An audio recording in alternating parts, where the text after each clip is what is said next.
दोस्तों, मैं आपके सामने मोहसिन इंसानियत हज़रत मोहम्मद सल्लल्लाहु अलैहि वसल्लम के बारे में एक वाक़या बयान करना चाहता हूँ। वाक़या ये है कि प्यारे आका सल्लल्लाहु अलैहि वसल्लम जब मक्कतुल मुकर्रमा में थे और उनके मानने वाले मुसलमान जब मक्कतुल मुकर्रमा में थे तो उनको मुशरिकीन मक्का ने बहुत सताया।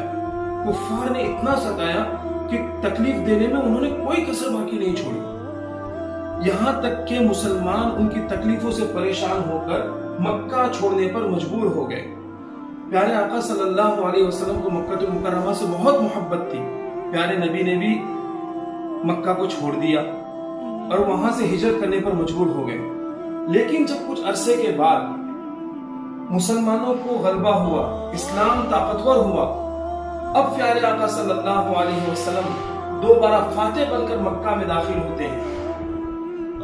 अब जब आका सल्लल्लाहु अलैहि वसल्लम फातेह बनकर मक्का में दाखिल हुए, मुसलमानों का साथ में लश्कर है, तो जिन लोगों ने प्यारे आका को और मुसलमानों को परेशान किया था, जाहिरी बात है इंसान की फितरत है डर लगना, क्योंकि पहले सताया था।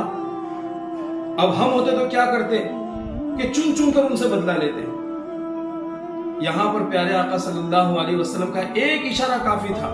अगर हमारे नबी एक इशारा करते तो उनकी सारों की गर्दनें उड़ जाती और सब खून में नहा जाते। लेकिन प्यारे आका ने ऐसा नहीं किया। प्यारे आका ने क्या कहा? क्या तुम्हें पता है कि मैं तुम्हारे साथ क्या कर सकता हूं? उन्होंने कहा कि आप तो सादिक है, अमीन है, आप रहमदिल हैं। उस वक्त प्यारे आका ने यह कहा कि मैं तुम्हारे साथ वो मामला करूंगा जो यूसुफ अलैहिस्सलाम ने अपने भाइयों के साथ किया।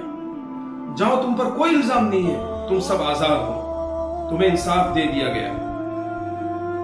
मेरे भाइयों दोस्तों, ये है हमारे प्यारे नबी हजरत मोहम्मद सल्लल्लाहु अलैहि वसल्लम। अब जाते जाते उन पर एक मरतबा दुरूद पढ़ते जाइए। अल्लाहुम्मा सल्ली अला सय्यिदिना मुहम्मद व अला आलि सय्यिदिना मुहम्मद व बारिक व सल्लिम।